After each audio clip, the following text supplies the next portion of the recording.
Welcome to This Explainer. Listen, today we are going to completely transform the way you think about corporate training. We are officially moving away from those passive, classroom-style knowledge dumps, you know the ones, and we're exploring how to design learning that creates measurable, real-world business impact. We're talking about performance-based training and development. This is a systematic approach to building skills that people can actually use on the job the absolute minute they step out of training. Okay, let's dive into this, because this quote right here is the absolute core reason why traditional training so often fails.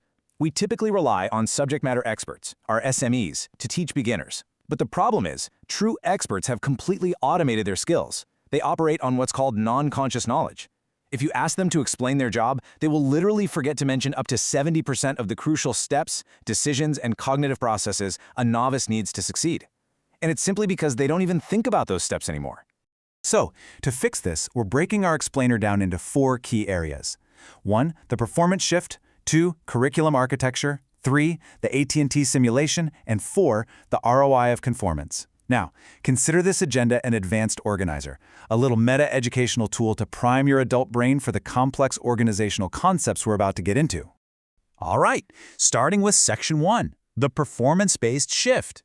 This is where we emphasize what employees can actually do, not just what they know on paper. So the crucial point is who exactly we are learning from. You absolutely cannot build performance-based training using outdated corporate SMEs. There's this fascinating anecdote about an early Motorola training pilot that completely exploded and failed. Why? Well, the designer relied on a corporate SME who was 7 years removed from the field. He had no idea what the current environment looked like. To fix this, you have to rely exclusively on current master performers, the exemplars actually in the trenches right now, doing the work successfully. That brings us right into Section 2, Curriculum Architecture Design. This methodology modularizes content to eliminate the bloat. And this brilliantly illustrates how you actually strip out that bloat. Take a look at the Alcoa Impact Matrix. Alcoa had roughly 800 hours of bloated instructor content covering their flat-roll aluminum process.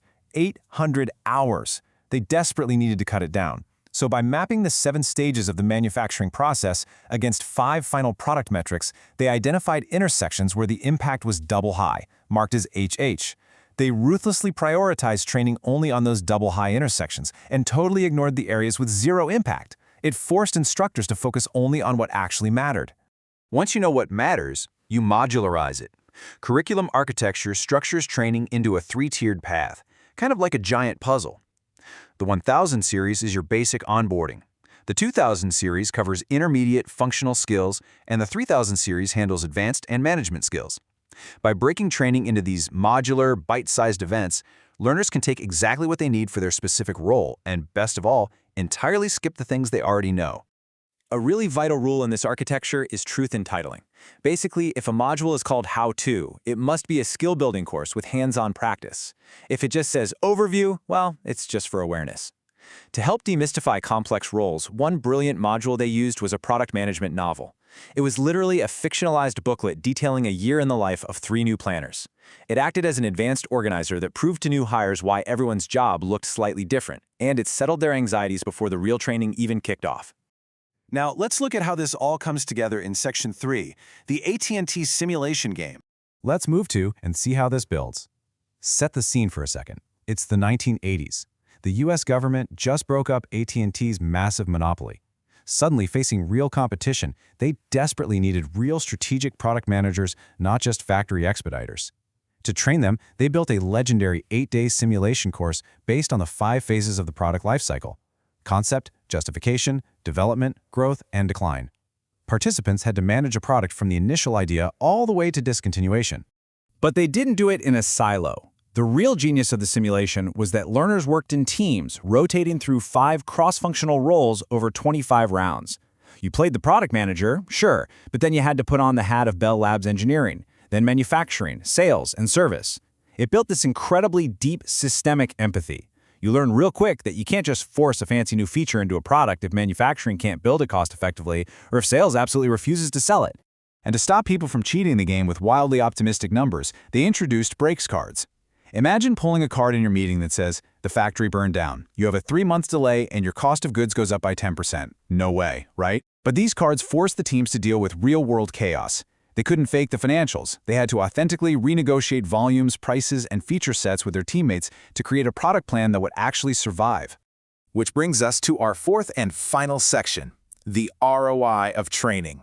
Time to answer that ultimate executive question about budget. So, we know this performance-based training works, but executives always ask, how do we justify the budget for this? I want to pose the exact question that an angry room of executives once asked when presented with a budget for a new computer-aided design training system. They thought $2 million was absolutely outrageous, but let's break down the logic that completely silenced the room. Now, what's really interesting about this slide is the math behind that number. The company had 100 workers, each with a fully loaded salary of $65,000 a year. That's $6.5 million in payroll. But because they were struggling with the new software, they were operating at only 25% proficiency. That means the company was only getting about $1.6 million in actual value out of them. The difference, they were leaving exactly $4.8 million on the table every single year. When you frame it using the concepts of nonconformance versus conformance, the argument basically wins itself. The cost of nonconformance, which is just ignoring the problem and letting your people struggle, was over $12 million across 3 years. The cost of conformance, building the rigorous performance-based training, was only $2 million. Spending $2 million to retrieve $12 million, that is the ultimate formula to secure your learning and development budgets. I want to leave you with a final thought here, inspired by a wild case study from the ARCO Alaska Pipeline. They completely scrapped seniority-based pay and those old paper and pencil tests. Instead, they opted for rigorous performance tests where technicians had to physically prove they could fix a valve or troubleshoot a system. It really begs the question for your own organization. Are you paying for time on the job, or are you paying for actual performance? Focus on what your people can actually do. Build the architecture to support it, and the business impact will follow for sure. Thanks so much for joining me on this explainer.